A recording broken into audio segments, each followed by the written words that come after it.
Namaste and good evening to all the members who have joined the online session hosted by Patliputra Shahodaya on the topic chemistry in everyday life.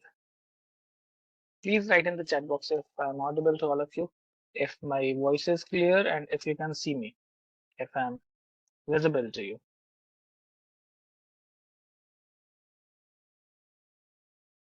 Okay, thank you. That's great. So,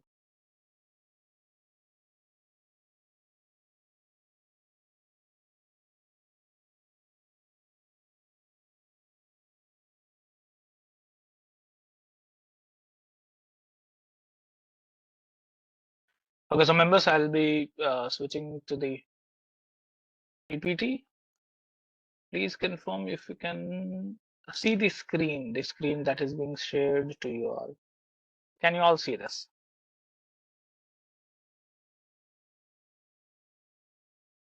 Thank you. Hi.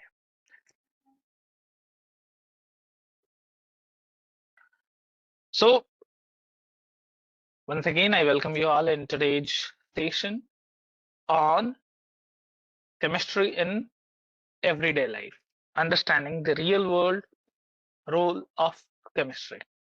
So, teachers, as we have entered in the new academic session of 25-26, and we have got some new rules and regulations regarding the trainings, and that is why we have started this particular I think the first online session of the in-house training, the Sahodaya training on subject basis, because now the government or the institution, the CBSE board is telling us to focus on the subject goals. Actually, there are so much domains. We have made a proper video describing all these things. If you need, I can give it to you all. But today, let's start with the first topic, that is chemistry. So let's understand the introduction of everyday chemistry. How is chemistry or how is science related to our day-to-day life?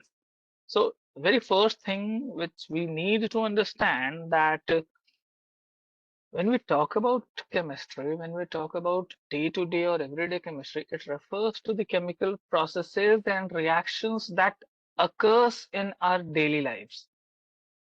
See, what we want to say is chemistry is not something which can be learnt in the classroom while sitting on the bench and looking at the smart boards or whiteboards or blackboards or the green board, whatever you are having at your school or at your uh, coaching institutions, at anywhere, at the educational institutions, we can say simply. Or chemistry is not a place which you can explore in the chemistry labs. Instead, chemistry is a place.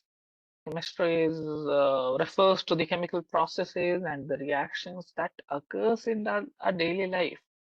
And it begins from the very basic things like what we eat or what we use. And today, when we are going to talk about it, we will be discussing that, especially for the science teachers, especially for the teachers who are teaching chemistry at the schools, we will be talking about those, that how you can correlate your classroom concepts with the real life scenario, how you can bridge the gap of the theoretical knowledge that a student is having with the practical applications that a student can do in his or her day-to-day life. And when you do so, you relate it with the real world. So it makes the learning of chemistry really enjoyable. It engages the students, and since they are relating all these things with the real life, a scientific temperament about which we talk, about which we generally say that the temperament should be scientific. One of the goals of NEP 2020 is that students develop the scientific temperament that will also be achieved. So let's talk about it. So chemistry in everyday life, household and industrial applications, we are going to talk about. So chemistry, my dear friends, my colleagues, my teachers, chemistry plays a crucial role in both household and industrial settings. Influ- sorry, influencing everything from cleaning products to food preservation, from top to bottom, from A to Z, each and everything which you do at your home, each and everything to which your life goes on from morning till night, and not from morning till night. What we can say, since you begin your day starts, various chemical reactions starts. Your day ends, your body goes to sleep, but the chemistry doesn't stop. Your brain keeps on functioning, it keeps on doing few things that are very crucial for maintaining the life, and while doing so, it keeps on instructing to release few chemicals, it keeps on instructing to keep on having some chemical reactions in our body itself. So that is a very crucial role of chemistry. So what we are going to do, we will be exploring the applications, uh, so that we can appreciate the impact of chemistry on our daily routine and the environment actually. So what we have to understand, see, you can see the whole setup. So in this particular slides, we will be talking about the use of chemistry in our household, in our kitchen. So let's first talk about our household. What is the use of chemistry in our household? So chemistry plays a vital role in our households through cleaning agents like soaps and detergents, which utilize surfactants to remove dirt and grease. Additionally, the process of saponification, which we must have studied in standard 10th. It doesn't matter if you have pursued with science, or you chose humanity or commerce from standard 11th. We all have studied science till standard 10th, and in standard 10th, in I think in chapter 4, carbon and compounds, we introduce this particular process of saponification. So we know that when we use soap, when we use detergent, there are few chemical changes that are going. We read about saponification, we read the fascinating chemical reaction that transforms fat into soap. Students always get fascinated when we teach them the uh, what to say, the formula, the chain of soap and detergent, and when we teach them that this particular part of this chain of soap or detergent is hydrophobic in nature, or this particular part is dirt philic in nature, which attracts to the soap, sorry, so which attracts to the dirt, and the other part which gets repelled from the water.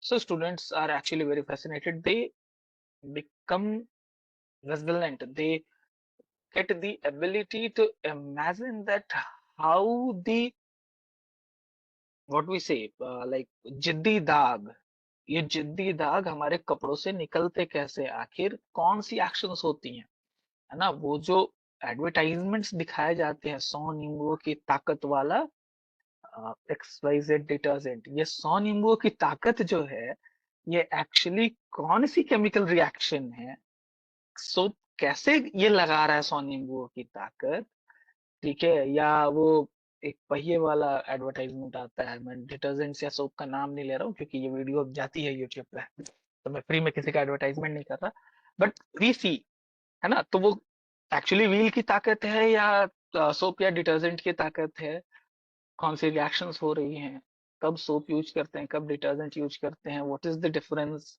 Mummy कैसे decide करती है कि कौन सी वाली गंदगी पे साबुन लगा के साफ करना है और कौन सी वाली गंदगी, कौन सी वाली डर्ट है तो सोप लगाना है, या ये डिसीजन कैसे होता है कि साबुन की मात्रा या सर्फ की मात्रा कितनी रखनी है? इन सभी चीजों के पीछे केमिस्ट्री है, and we teach our students, again specifically the science teachers, you must remember, हम बताते हैं बच्चों को कि बच्चे देखो ऐसे ऐसे चीजें हैं, ये चीजें होती हैं. Now what we need to tell them is now we need to showcase it to them.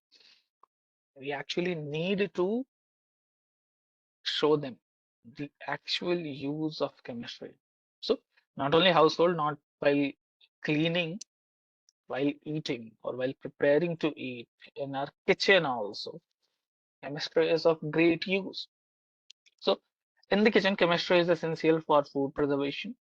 We use it like vinegar.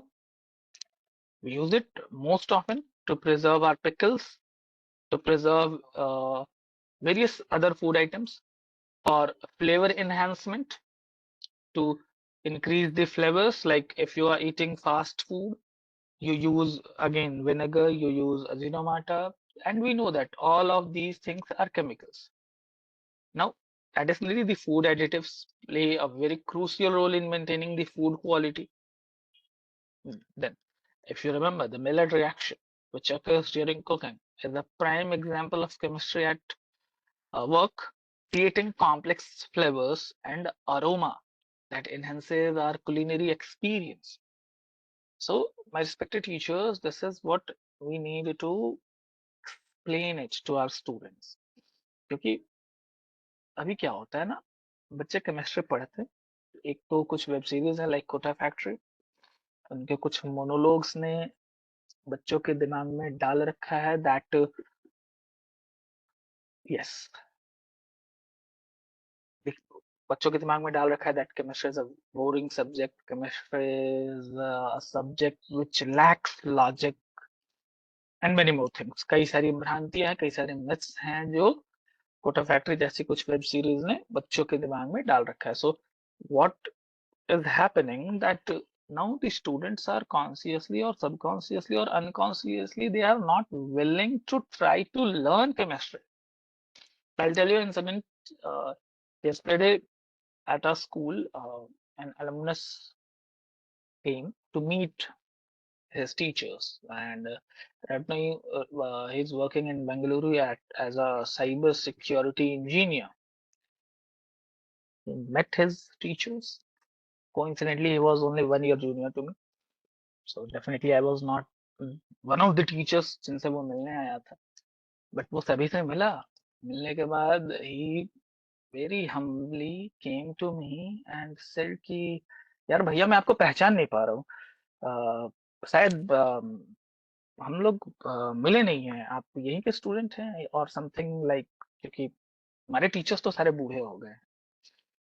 I said कि नहीं भाई मैं टीचर ही हूँ इधर का, बट मैं तुमसे 1 साल सीनियर हूँ. So you can say भैया to me, no problem. Then he asked कि अच्छा आप क्या पढ़ाते हो? And I said I teach chemistry. He was very shocked. And after 10 to 15 minutes he asked कि अच्छा भैया एक बात बता, केमिस्ट्री मेरी वीक थी बट आपकी केमिस्ट्री इतनी अच्छी कैसे हो सकती है, या आपको केमिस्ट्री इतनी पसंद कैसे हो सकती है that you choose it to be the teacher of it. मतलब आप ऐसा कैसे कर सकते हैं, आप केमिस्ट्री के टीचर ही क्यों बने? आप फिजिक्स के बन जाते हैं, आप मैथ्स के बन जाते हैं, आप इंग्लिश के बन जाते हैं, आप कंप्यूटर के बन जाते हैं, आप कोई भी सब्जेक्ट चूज कर सकते हैं, तो why chemistry? Now chemistry teachers relate कर पाएंगे. आप केमिस्ट्री क्यों पढ़ाते हैं? Because you are able to relate to it very easily. आप काफी इजीली रिलेट कर पाते हैं, आप काफी इजीली कनेक्ट कर पाते हैं.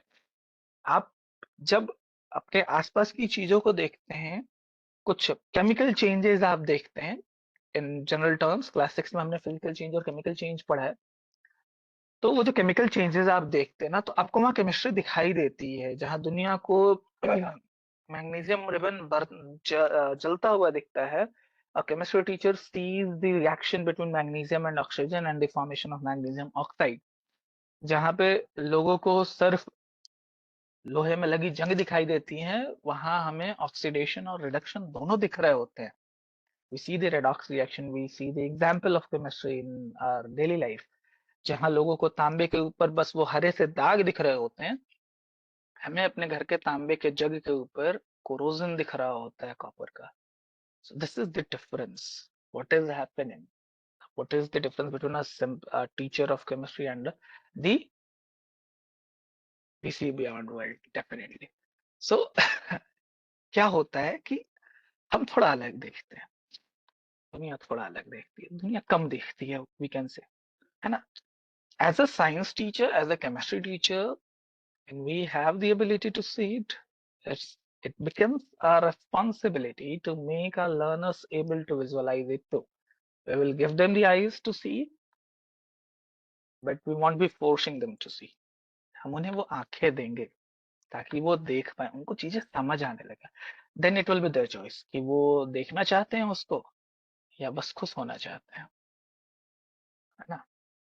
जैसे बारिश की बूंदे जब गर्मी के मौसम के बीतते वक्त में जब पहली बारिश की बूंदे आती हैं, धरती पे गिरती हैं, वो जो सोंधी सोंधी सी खुशबू आती है, कितने लोगों को मजा आता है उसमें? Can you right in the chat box? बारिश की बूंदों के साथ आने वाली वो सोंधी सोंधी सी खुशबू, चाहे वो आपके घर की दीवार से टकरा के आ रही हो, चाहे आप किसी गार्डन में बैठे हो, वहां की मिट्टी से टकरा के बाद आ रही हो, सभी को आता है मुझे।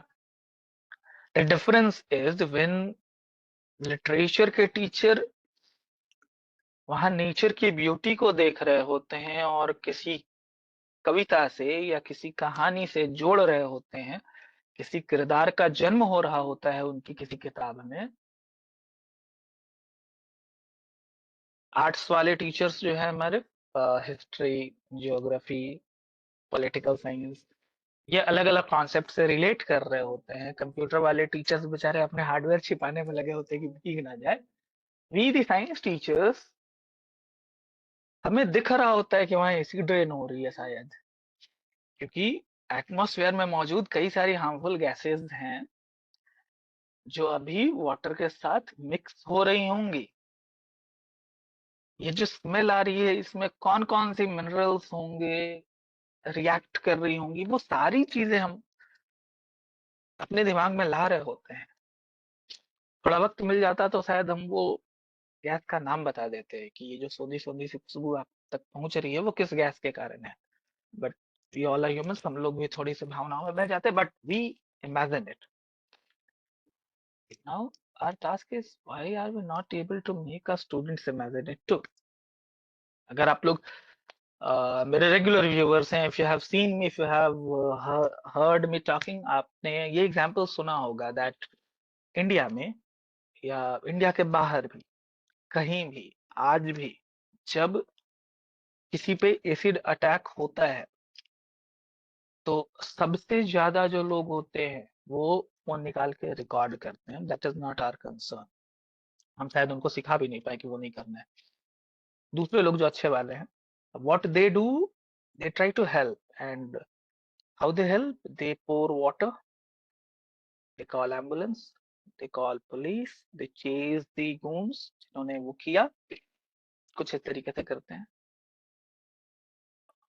Being a student of standard 8 who have studied the very basic chapter of acid, bases and salt, the student must be knowing कि अगर एसिड अटैक हुआ है तो मुझे एसिड के इफेक्ट को खत्म करने के लिए एसिड को न्यूट्रलाइज करना होगा। उसको मैं दो तरीके से कर सकता हूँ, या तो स्ट्रॉन्ग बेस अप्लाई कर दूं, या फिर मैं इतना डाइल्यूट कर दूं एसिड को कि वो अपनी कोरोसिव नेचर को ही खो दे, वो कोरोड ही ना कर पाए बॉडी को।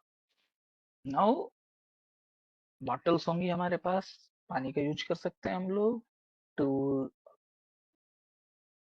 decrease the concentration of acid, to dilute it, or we can gather some soap or detergent to make a basic solution and put it or pour it on the burned parts of the victim. What happens? We become blank. हम भूल जाते हैं सारी पढ़ी पढ़ाई बातें, सारी chemistry धरी की धरी रह जाती है, हम कुछ नहीं कर पाते। We just get panic, and then we wait. We see the victim crying for help, crying in pain. But we cannot do this. But we cannot help because the way we have studied, the way, do not be offended, but the way we teach is the way of getting marks.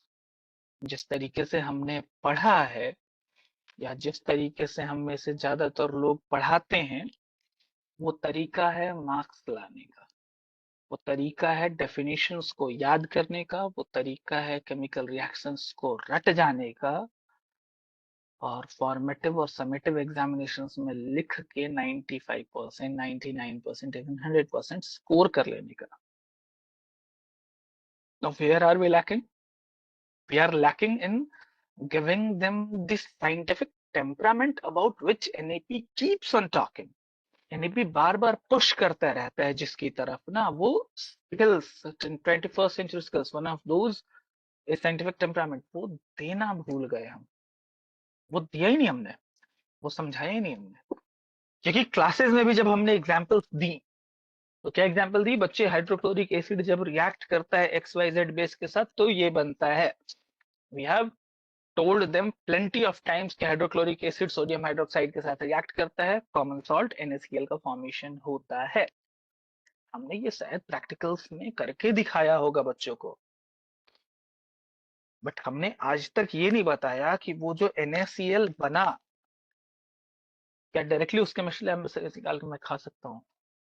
You will be shocked, you will be shocked to learn it, you will be shocked to know it, that exactly the same question when I ask to the students, to the students of my school, to my students, or to students of some other schools where we get a chance to visit, बच्चे कहते हैं हाँ खा तो सकते हैं, क्या issue है. HCl reacts with NaOH. Now NaCl plus H2O is there, nothing else is there.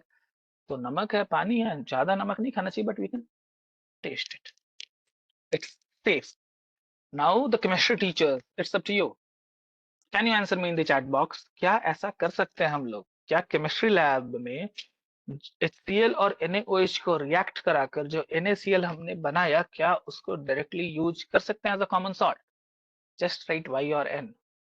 Okay Rekha ma'am no, Ratan Kumar sir no, yes, Preeti Jaspal, everyone is writing no, है ना. सारे साइंस टीचर्स या जितने लोगों को याद है अपनी साइंस स्कूल टाइम की, वो सारे लोग नो लिख रहे हैं, because that's not safe. A very basic thing. आपने कितना भी एग्जैक्ट कैलकुलेशन लिया हो, आपने ध्यान रखा हो कि जो कॉन्सेंट्रेशन है हाइड्रोक्लोरिक एसिड की और जो कॉन्सेंट्रेशन है सोडियम हाइड्रोक्साइड की, जो मेजरमेंट आपने लिया हो, वो सारी चीजें ऐसी हों कि रिएक्शन के बाद सिर्फ NaCl plus H2O ही बचे, not a single drop of HCl और a single drop of NaOH बचे. तो that also purification is a concern. Iodine added नहीं है, बट ठीक है, टेस्ट कर सकते हैं आयोडीन के बिना भी, अगर वो प्योरिफाइड है, अगर आप कंफर्म है कि वो न्यूट्रल हो चुका है. I do not we do one thing, अगली बार जब ये रिएक्शन हम केमिस्ट्री लैब में दिखाएं तो बच्चों से ये सवाल पूछें और उसके बाद एक लिटमस टेस्ट कर लें. Because theoretically, what we remember, what we know, that HCl is a strong acid, NaOH is a strong base. Reaction between a strong acid and a strong base should give a neutral salt. Try क्यों नहीं करते हम? एक litmus paper लगा के check ही कर लेते हैं. When you will use the litmus paper, you will be shocked to see the change in color of the neutral, the litmus paper, which means the product that is formed is not neutral. Yes, and you cannot be sure. It can be acidic, it can be basic, depending upon the human error that has been committed here. क्योंकि इंसान है तो गलतियां तो होंगी. That is why हम लोग जब एक्सपेरिमेंट्स लिखते हैं फिजिक्स में भी, आज भी जब भी एक्टिविटीज एक्सपेरिमेंट्स लिखी जाती है ना, कैलकुलेशन ऑफ एरर होता है वहां, है ना. It should be neutral, but it won't be neutral in practical situations. जब आप अपने स्कूल की केमिस्ट्री लैब में करेंगे, it won't be neutral क्योंकि आप exact measurements नहीं लेंगे. So we need to tell them that yes, theoretically it is neutral, but it's not safe to try it here.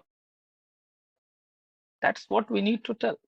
क्योंकि देखिए आप नहीं बताते हैं, मैं नहीं बताता हूँ, अगर मैं साइंस टीचर हूँ तो बच्चे देखते हैं, कहीं ना कहीं से जाके वो सीखने की, जानने की कोशिश करते हैं। And while trying to get to know about these things, they go on YouTube, वहां पे उनको कुछ स्टंट्स दिखते हैं, they get wrong information। जैसे आपने लाफिंग गैस का नाम सुन रखा है, how many of you have heard about it, laughing gas? Comment box में लिखिए यस और no, if you have heard laughing gas, right yes.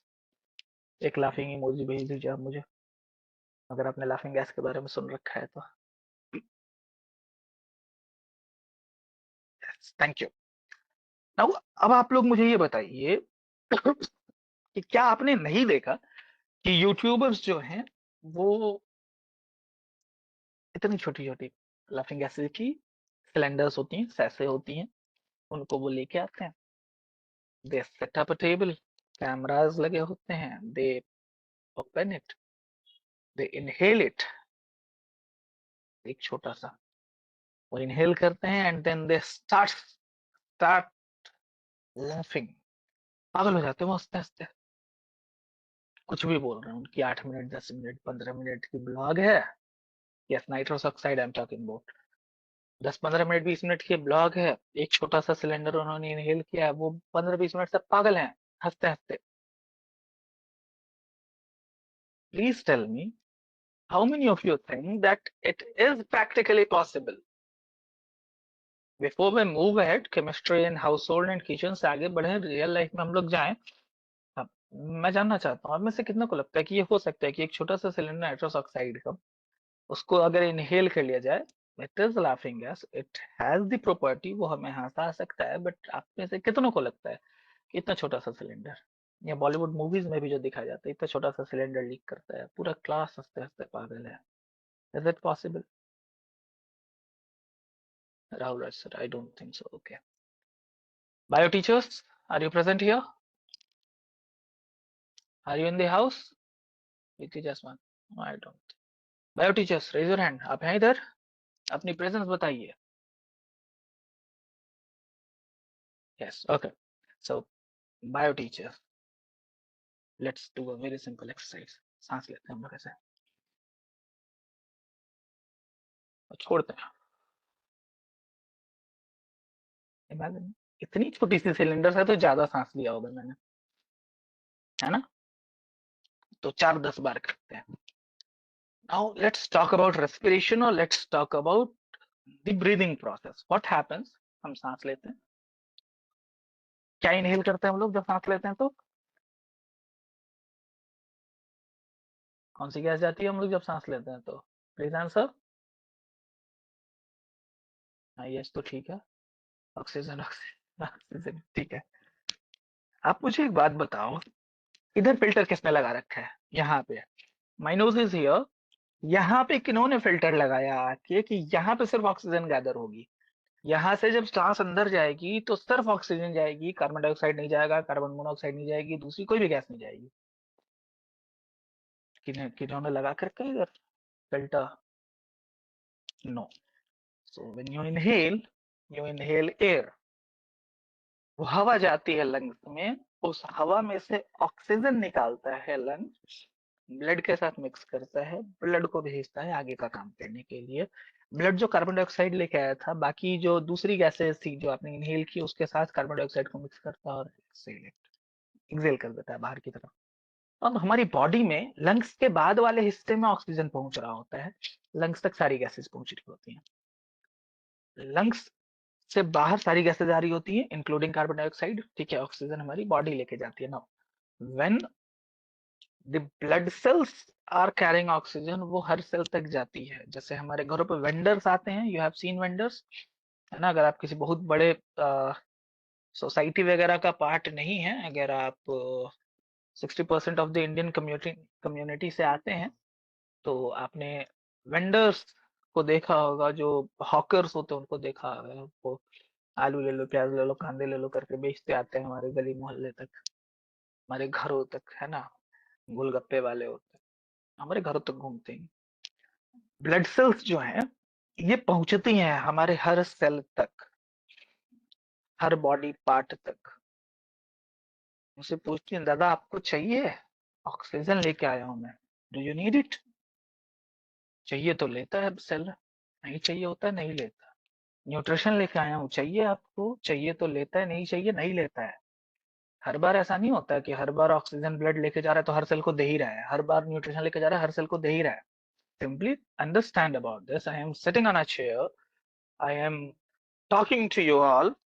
आप बैठे हैं कहीं, या आप लेटे हैं अपने बेड पे, आप सोफा पे हैं, काउच पे हैं, आराम से बैठे हैं। You have two things to do, you have to listen to me, you have to watch the screen if you want, है ना?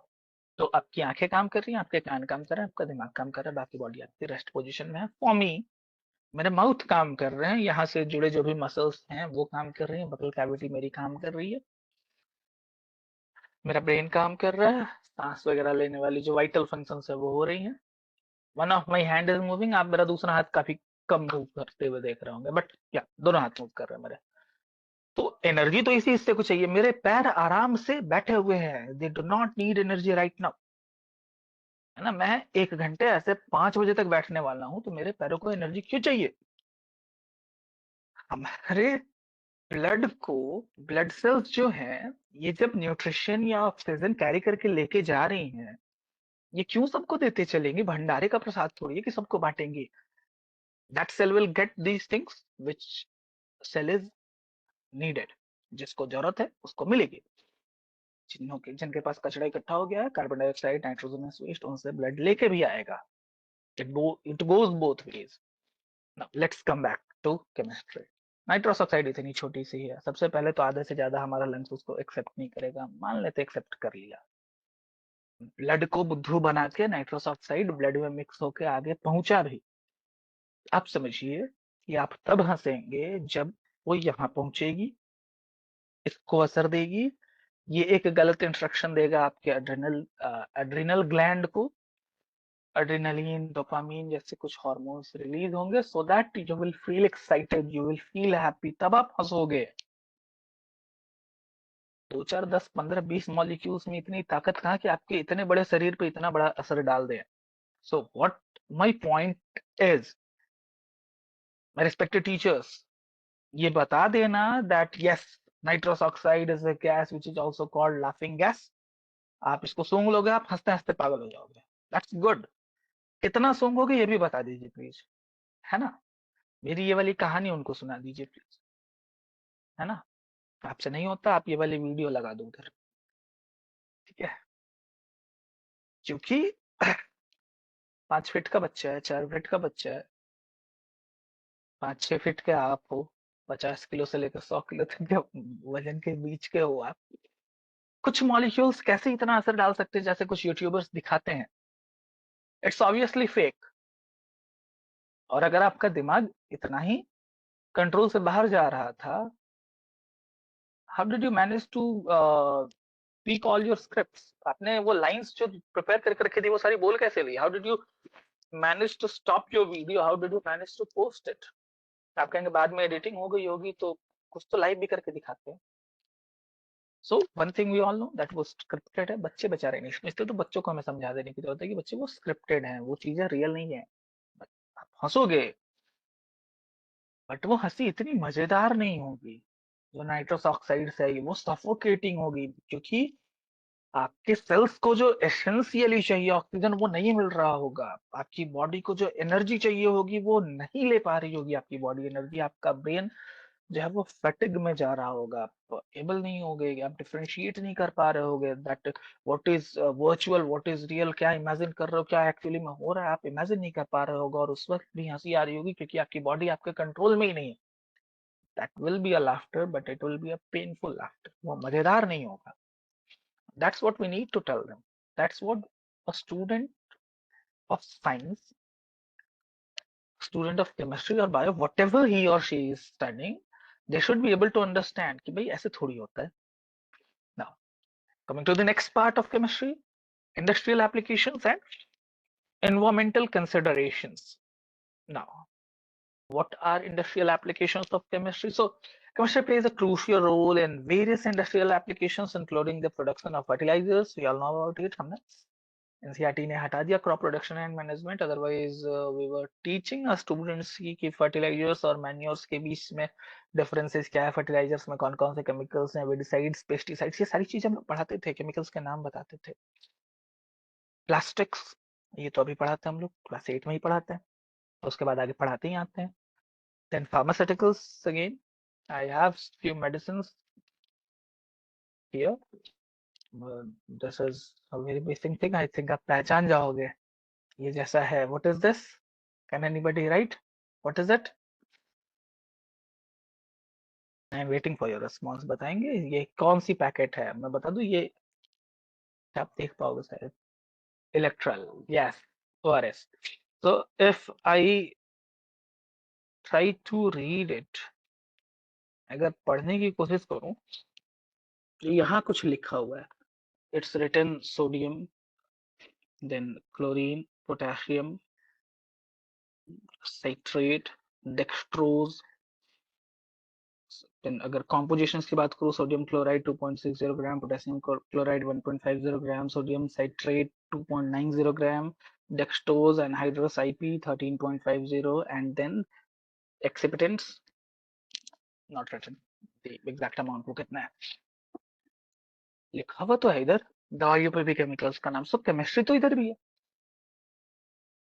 And these things, they do not only enhance productive activity in animals, but also contribute to advancement in technology and sustainability.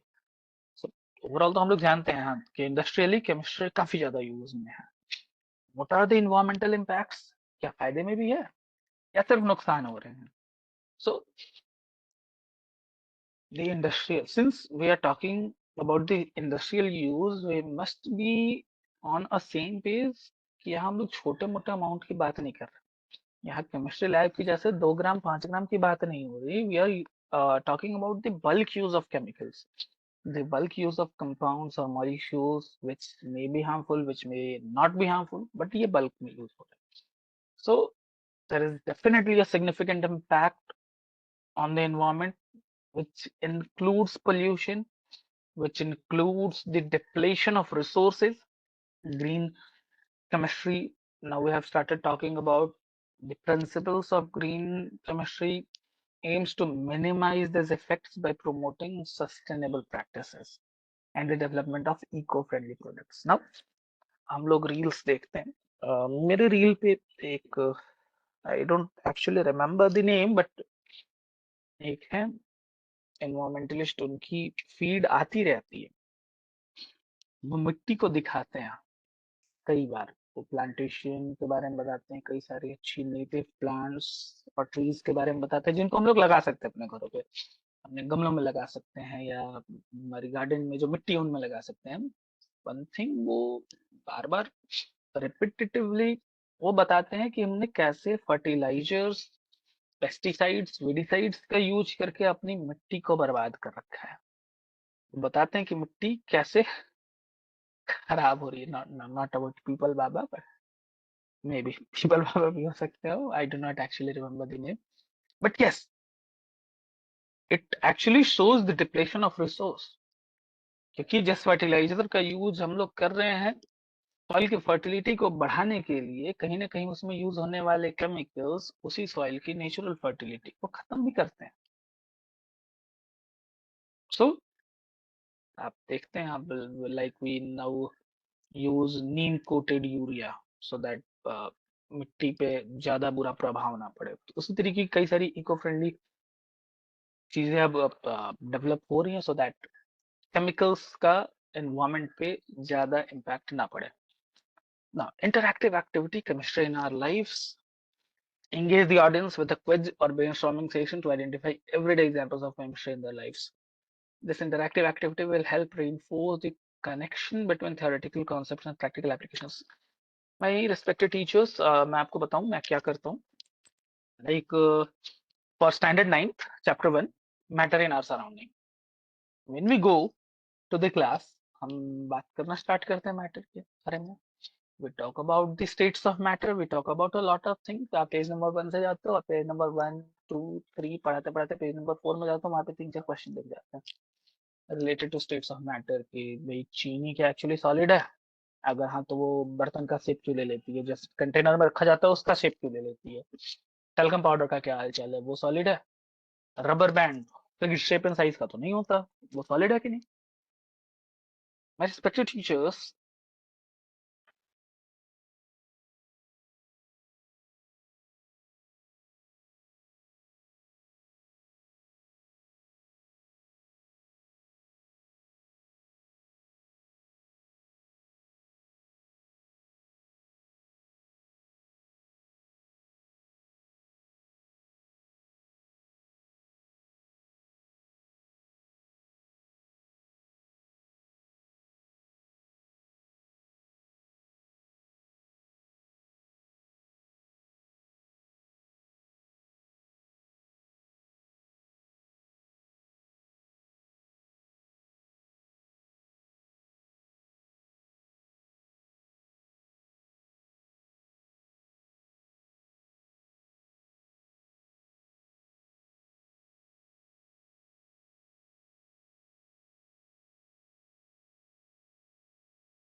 okay, I think you can now listen to me, and I'm sharing my screen too.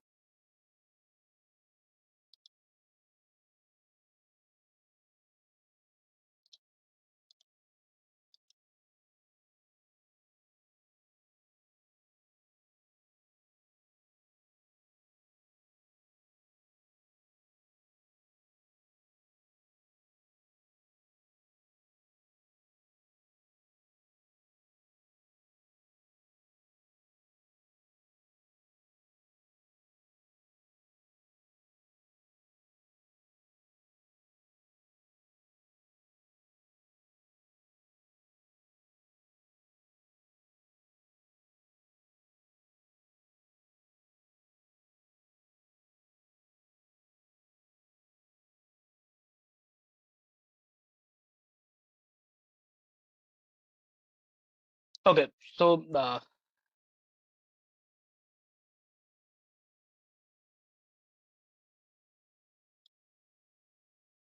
sorry, I think I'm not able to share the screen. Let me try once again.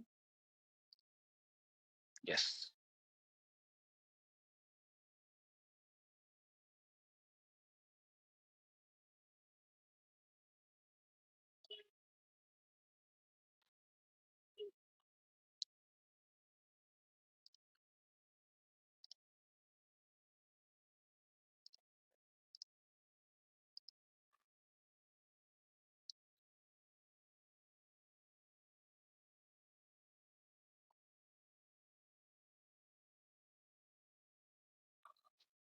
Okay.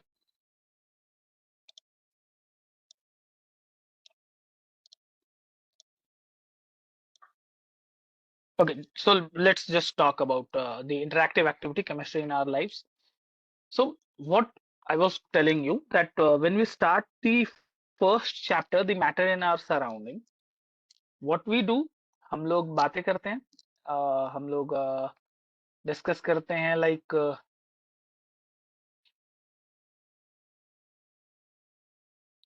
Matter के बारे में या particles जिनसे ये matter बनी हुई होती हैं, हम कई सारी चीजों के बारे में लोग डिस्कस करते हैं, बट डिस्कस करते करते हम लोग पहुंचते हैं।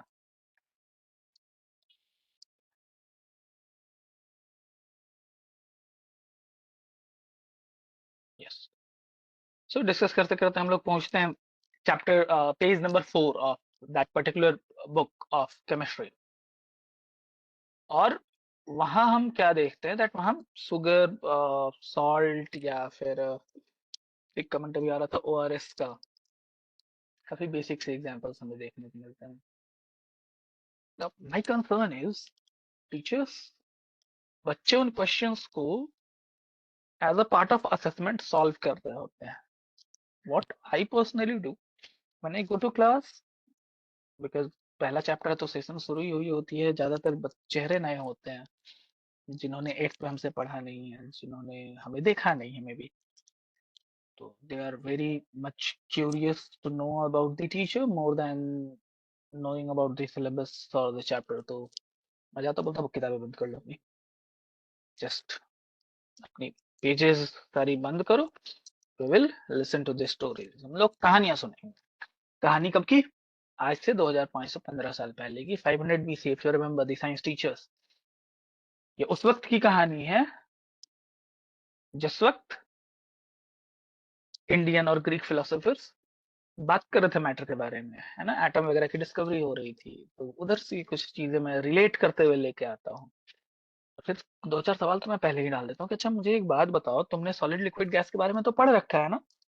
दैट डेफिनेटली से यस सर, 6th क्लास में ही पढ़ रखा था हमने कि सॉलिड क्या है, लिक्विड क्या है, गैस क्या है ना, ये चीजें तो हमें पता है सर, आप ये क्या पूछ रहे हो? Then my real question comes कि अच्छा तब एक बात बताओ मुझे, what is the state of matter of fire? आग जो होती है, कौन सा स्टेट होता है इसका? सॉलिड होती है, लिक्विड होती है, गैस होती है, आग होती कैसी है, कौन सा स्टेट है इसका? क्लाउड के बारे में बता दो जरा, what is the state of cloud? और मैं तो उन्हीं के दिए गए आंसर से उन्हीं को कंफ्यूज करता हूँ। इफ दे से कि सर क्लाउड जो है वो गैस है, क्योंकि वाटर साइकिल में हमने पढ़ा है कि इवापोरेट करता है वाटर वेपर, ऊपर जाता है, फिर कंडेंस करता है तो नीचे गिरता है। सो आई टेल देम कि ऊपर गैस है तो ऊपर से जब नीचे आएगा तो टेम्परेचर तो बढ़ता है बच्चे। सो अगर ऊपर से नीचे आएगा और ऊपर गैस है तो नीचे आके पानी बनने के तो चांसेस ही नहीं है ना? चलिए ठीक है, अगर ऊपर पानी है तो मेरी एरोप्लेन जब ऐसे करके जा रही हैं उनकी इंजन में वो पानी क्यों नहीं घुस रहा, वो ब्लास्ट क्यों नहीं कर रही? अगर सॉलिड तो अगेन मेरी प्लेन टकरा क्यों नहीं रही उनसे? What is the actual state of that cloud? Sugar, salt और रबर बैंड वाले क्वेश्चंस मैं ही पूछ लेता हूँ, बच्चे अभी चैप्टर पेज नंबर 4 तक गए भी नहीं है, वो सवाल मैंने ही दाग दिए मुझसे। So what is this that I am doing? I am just engaging the students, मैं क्यूरियोसिटी पैदा कर रहा हूँ मैं, सो दैट जब मैं चैप्टर पे आऊं, जब मैं उनसे बुक्स ओपन करवाऊं, कहूं कि चैप्टर 1 के पहले पेज पे आओ, अब हम लोग पढ़ते हैं the physical properties of matter, पहले पॉइंट पढ़ते हैं that matter is made up of particles, तो बच्चे एक्साइटेड हो कि सर ने स्टार्ट तो बेसिक से किया है but he will go to such lengths की भाई इंटरेस्टिंग तो लगेगी। That is what required in our today's scenario. Now, pedagogical tips for educators: teachers can effectively integrate real world chemistry examples into their lessons by conducting simple experiments and demonstrations. Encouraging cross disciplinary links can also enhance a students' understanding of chemistry's relevance in various fields. Now, let me tell you one more thing. Real life examples तो कई सारे दे दिए मैंने, थोड़ा cross disciplinary example देता हूँ मैं। रामायण आप में से कितने लोगों ने पढ़ा है? Can you please right in the chat box simply yes और नो? जैसे राम मत लिखिएगा, ज्यादा वक्त लगेगा लिखने में, है ना? यस और नो? ओके ग्रेट, आप सभी ने पढ़ रखा है रामायण। रावण को जानते हैं आप? देख रखा है आपने? If you haven't read, Ravan को जानते हैं आप? यस। रावण के पास एक विमान थी, नाम था उसका पुष्पक विमान। नाम सुन रखा है आपने पुष्पक विमान का?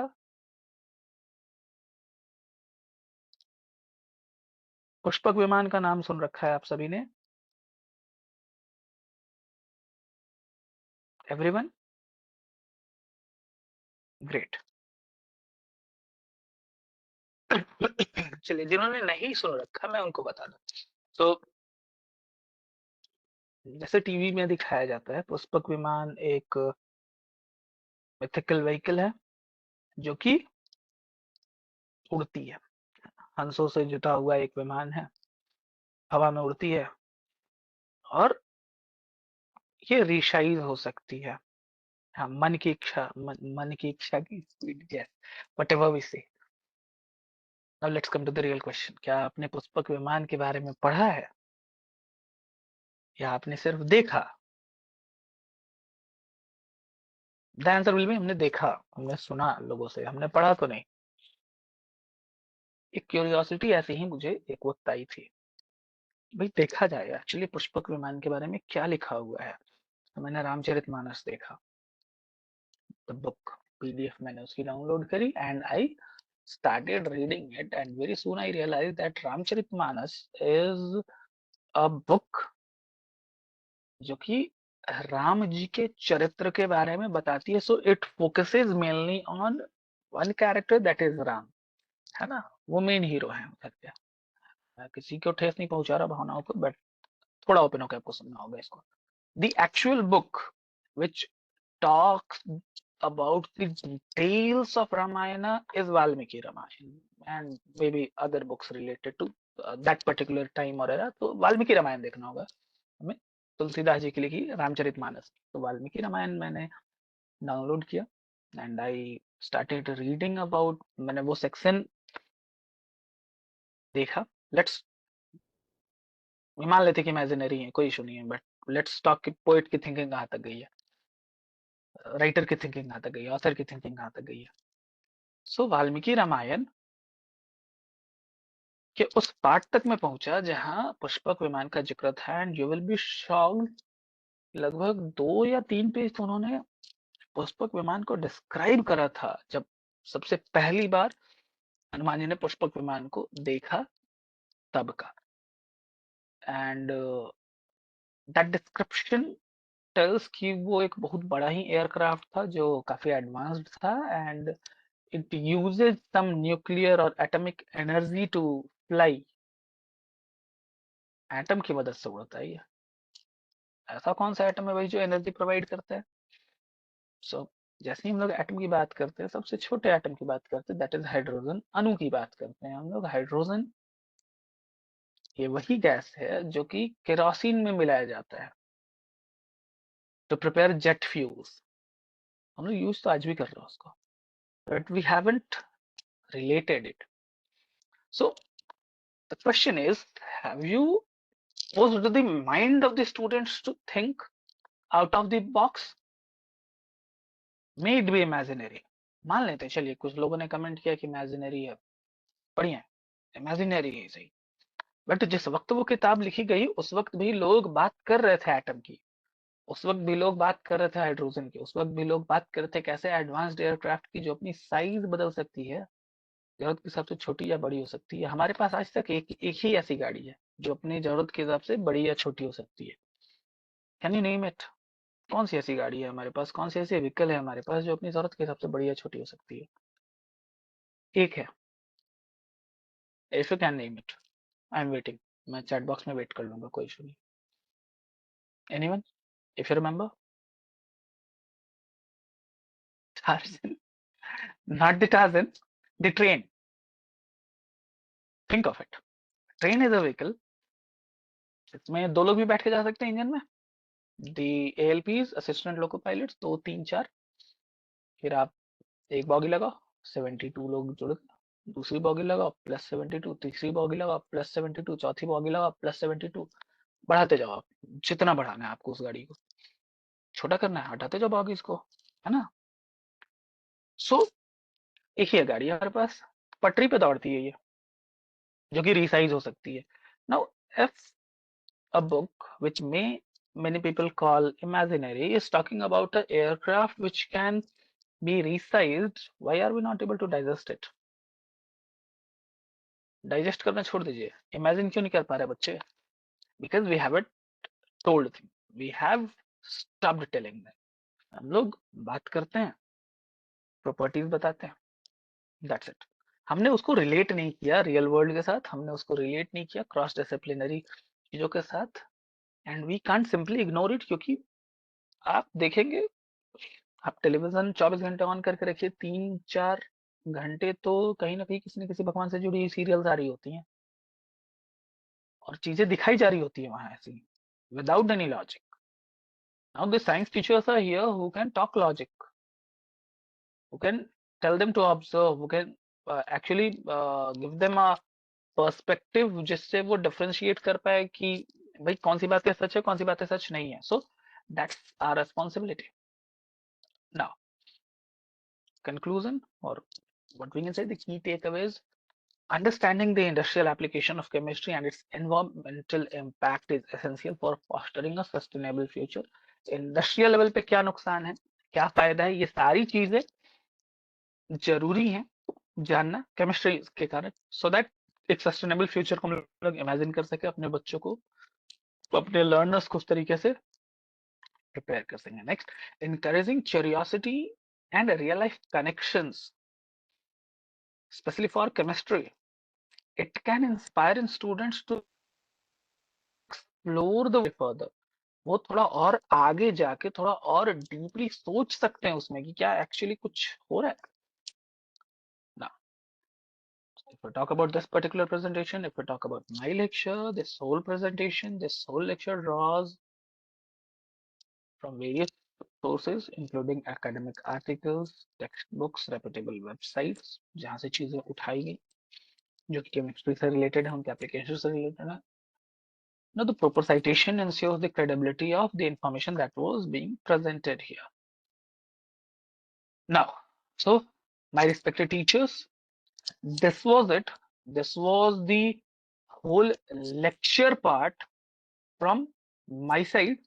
And in today's session, we were discussing about the chemistry in our day-to-day life. We were talking about the implementation or the uses of chemistry in our day-to-day life at our household and in at the industrial level also. So again, this was my part of the lecture on this topic. My name is Vikas Kumar, and if you have any doubt, if you want to ask any question related to the topic,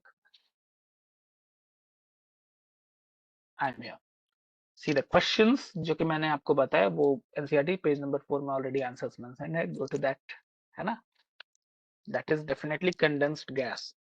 but मेरा सवाल इसलिए नहीं था कि मैं ये दिखाना चाहता था कि बच्चों को आता नहीं. मेरा सवाल इसलिए क्योंकि 6th या 7th में पढ़ाया गया उनको वाटर साइकिल, उसके बाद वो भूल ना गए हो.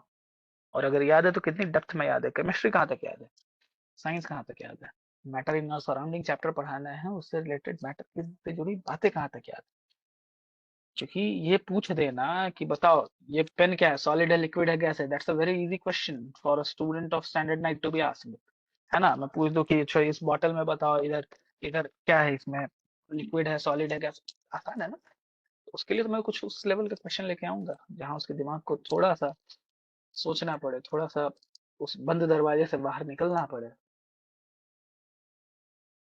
And then if you have any doubt,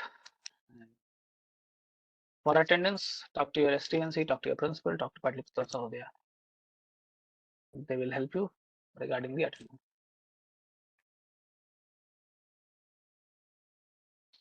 So, it's state of fire. We have got the answer in the chat box. दो चार बार क्या ज्यादा थे टीचर्स ने लिख दिया प्लाज्मा.